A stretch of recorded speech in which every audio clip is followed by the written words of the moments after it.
歡迎你嚟到呢度，想讀書唔想睇書呢個 channel。首先想問下，你有冇試過喺人生低潮嘅時候遇到一啲問題，震撼到你完全停低諗下自己係邊個？今日想同大家分享一本好特別嘅書，叫做《世界盡頭嘅咖啡館》。呢本書唔係普通介紹咖啡，而係一個幫我哋發現人生意義嘅旅程。故事講主角約翰喺旅途中偶然發現一間偏僻嘅咖啡館，名叫你點解嚟呢度咖啡館？係咪好有意思？約翰喺呢度被問咗3條深刻嘅問題：一、你點解喺度？2、你驚唔驚死？3、你滿足嗎？聽住呢啲問題好簡單，但係直擊靈魂深處。佢其實問緊每一個人：我哋嘅人生係點解存在？我哋嘅價值喺邊度？約翰透過呢啲對話，慢慢審視自己嘅人生。無論你係迷惘定係準備追夢，呢本書都會俾到你新嘅啟發。如果想了解更多，記得 like 呢條片，訂閱頻道，分享俾朋友，一齊探索生命意義。留言話俾我知，你覺得人生嘅意義係乜？好啦，我哋開始想讀書唔想睇書啦。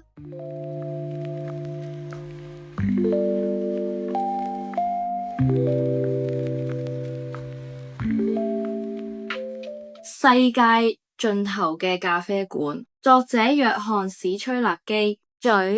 有時喺你最意想不到，亦可能係你最需要嘅時候，你會忽然嚟到一個全新嘅環境，識到新嘅人，同埋見識到好多新事物。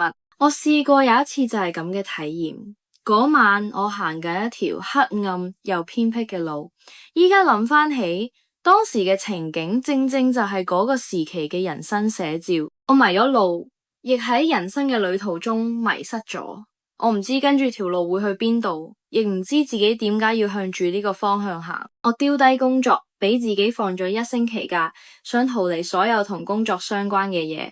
其實我份工唔算差，雖然有時候真係令人覺得好沮喪，但係更緊要嘅係，我每日坐喺格仔間度工作10至12個鐘，以後升咗職，最多都係搬去個獨立辦公室，工作時間變成12至14個鐘。我忍唔住開始問自己，係咪人生就係咁樣，冇其他選擇？中學嗰陣呢，我為咗考入大學而努力，上咗大學呢，就為咗揾好工而努力，之後返公司上班，將時間用嚟努力升職。而家我開始質疑嗰啲引領我行呢條路嘅人呢，懷疑佢哋其實只係將佢哋當年接受過嘅建議又重複同我講多次。佢哋嘅建議其實唔錯，但終究無法幫大家實現自我。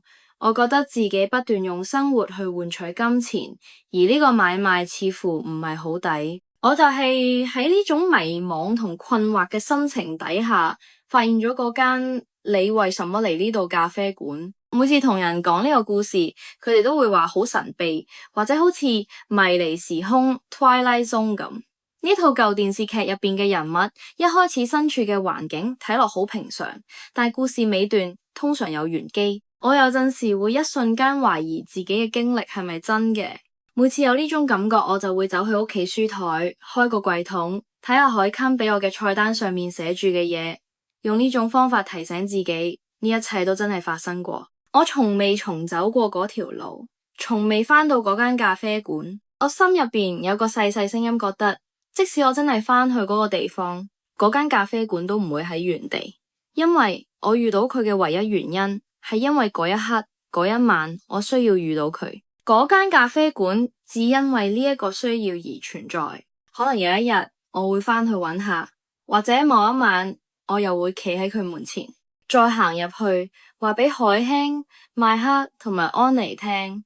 如果佢都喺度，話俾佢哋聽嗰晚點改變咗我嘅人生，佢哋問過我嘅問題又點樣令我有咗全新嘅思考同發現。邊個會知道呢？可能到時我會同其他因為迷路而誤入你點解喺度咖啡館嘅人傾足一晚。可能我仲會寫本書講講嗰段經歷，亦算係做啲貢獻，令更多人知道呢間咖啡館嘅意義吧。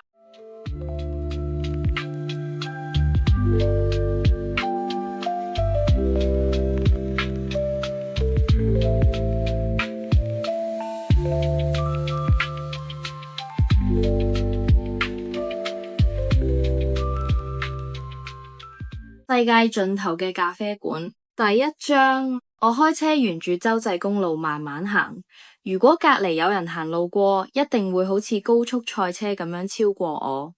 1個鐘頭後，緩慢移動嘅車流終於完全停咗。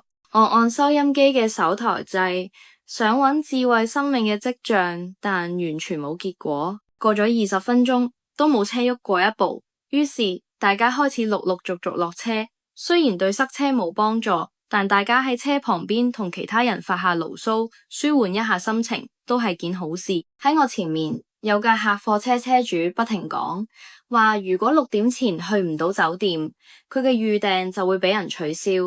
喺我左邊有位揸開篷車嘅女士正打緊電話，投訴公路系統效率低。喺我後面有架載住青年棒球隊嘅車，D 隊員嘈到差啲令隨隊女老師發癲。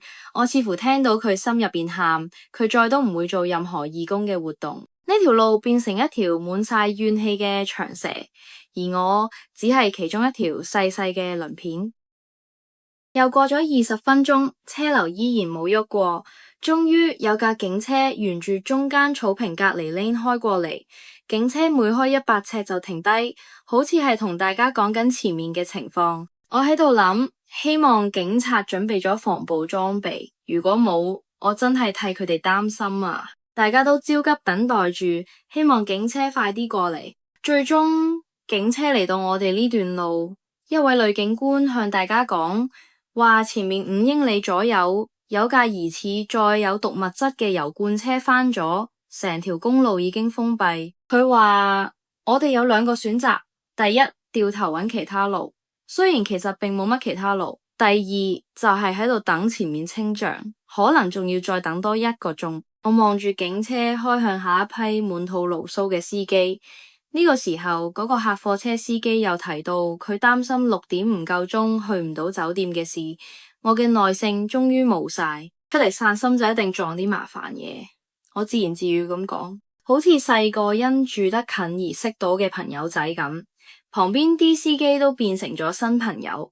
我同佢哋講，我等唔到，決定揾另一條路試下。嗰個客貨車司機仲係喺度講緊房間取消嘅事，講完最後一句先返上車，幫我俾條路出嚟。我穿過隔離拎，向住新嘅方向行。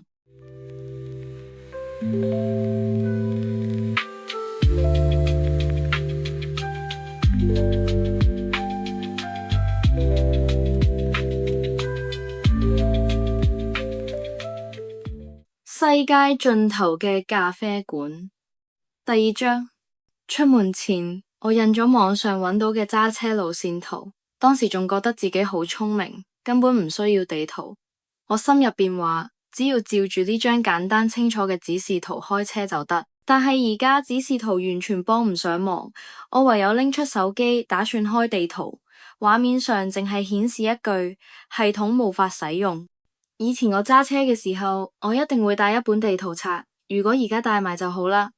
就算揾到高速公路出口都冇意思，反正我根本唔知應該點行先會去到目的地。我忍唔住自言自語，情緒越嚟越差。揸咗28英里，我終於見到一個出口，真係邪門。我邊心入邊嘀咕，邊把車開入出口匝道。呢個高速公路出口唔單止冇油站，連食嘢地方都冇，全世界可能得一個咁樣嘅出口，啱啱俾我撞到。我望下左邊一片空曠，再望下右邊都係一樣。算啦，我低聲話，睇嚟唔論揸邊條路都冇分別。我轉右，心入邊記住而家向西行，提醒自己去到下一個路口要再右轉。咁樣應該點都會兜返去北面。呢條路係雙向2條行車線，一條通往遠方，另一條返返轉頭。我完全唔知道應該揀邊條。呢度啲車少，連路邊啲屋都好罕有。我偶爾見到一間孤零零嘅屋，幾個家庭農場，除此之外就淨係森林同草地。1個鐘之後，我徹底迷路。我淨係經過一個窄窄嘅路口，倒住豎起幾塊牌，睇落去就知情況不妙。揸出40英里，不但一個人都見唔到，仲開上咗條帶住古字嘅路，聽落似65號古路嗰種名字，周圍一片荒蕪。跟住又見到一個路口，幾乎同之前嗰個一模一樣。冇辦法啦，我唯有喺度右轉，心入邊話，雖然唔知自己身在何處，但至少方向應該啱。點知新嘅路名都帶住個古字，真係衰到貼地。去到夜晚8點，夕陽落到樹影之後，成日就咁過咗，我心情越嚟越差。早知就留喺高速公路等啦。我有啲激動咁話，本來只係唔想浪費1個鐘，結果唔止蝕咗2個鐘，仲迷路。雖然眼前嘅情況唔係我部車嘅錯，打佢都冇用，但係我都不自覺咁向住車頂捶咗一拳。10英里、15英里、20英里過咗，前面依然荒涼，剩低半缸油，依家肯定唔可以翻轉頭，因為剩翻嘅油根本撐唔到翻到之前嗰度，即使撐得翻，可能都揾唔到翻嚟嘅路，就算翻到去，嗰條路上都冇加油站，唯一可以做嘅就係咬緊牙關繼續向前，希望前面會有油站同食嘢嘅地方。我越嚟越失望。心情同油表指針相反，一路飆升。因為屋企有好多工作同生活上嘅煩事，我先決定出門走走，想鬆一鬆。講白啲，屋企啲事已經夠煩，真係冇諗到出咗門都仲係咁煩。旅行明明係想放鬆心情，再重新充實自己。振作真係個奇怪詞，可難話，振作完再振作，一路向前，然後再重複。到底幾時先會有個終點？夕陽已經完全沉到樹影後面，薄霧漸漸籠罩住鄉間，雲朵染上少少粉紅同橘黃色，映照住微弱嘅天光。但係我完全冇心機欣賞，一心只係擔心越嚟越差嘅情況，基本上連望個天都懶。路邊依然係一個人影都冇。我再望向前路盡頭，睇下有冇油站影子，剩低唔夠1/4缸油，油表指針仲係一直跌。我大聲咁講，上一次我喺車入邊瞓覺，已經係大學返屋企嗰陣，嗰次已經好多年前，我真係唔想重演歷史，但偏偏而家個情況同當時真係越嚟越似。我要瞓陣。我心入邊話，萬一架車冇晒油，我都要夠體力行出去揾人幫手。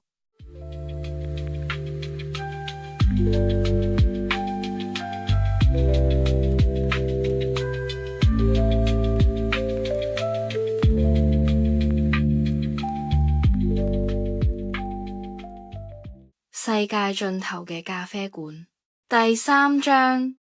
當油表指針就快畫到寫住 E 字嗰條紅線下邊嗰陣，我終於見到有光啦。考慮到自己依家嘅情況實在太慘，真係冇得揀。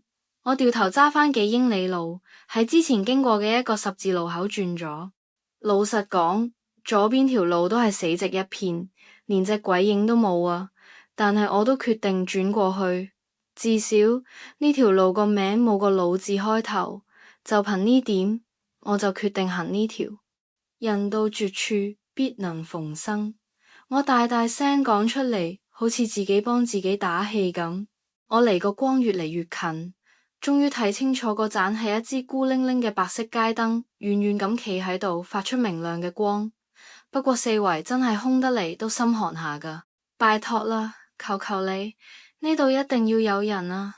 我一邊揸住車，一邊好似念咒咁重複住呢句咁，就咁樣行過最後1/4英里嘅路啦。終於開到去嗰盞燈下面，真係有嘢喺度喎。我離開咗主路，將車揸入一個鋪住碎石嘅停車場。我真係有啲呆咗，竟然見到一間細細嘅長方形白色屋，屋頂上面仲有淡藍色霓虹燈寫住個店名。你點解嚟呢度咖啡館？仲有一樣令我好意外，就係停車場入面竟然停咗3架車啊！佢哋喺邊度嚟噶？唔通同我一樣係喺條爛路行出嚟？我心入邊咁講，因為我喺條路上揸咗成個鐘都冇見過第2架車。呢個應該係好事啊，話唔定佢哋知點樣離開呢個鬼地方。我爬出車，舉起雙手過頭頂，伸咗幾個懶腰，喐下條繃緊咗嘅腰，然後向住咖啡館行過去。漆黑嘅夜空掛住一彎新月，天上有數唔清咁多星星閃閃發亮。我推開咖啡館門，門把上嘅小鈴鐺叮當聲響起，脆卜卜咁歡迎我啊！一陣香噴噴嘅氣味迎面而來，香到令我差啲口水都要流出嚟。嗰一刻我先醒覺，原來我真係餓到入晒骨啦！我心入邊話唔理呢陣香味係乜嘢，總之要點3份先啦，食死都值啦！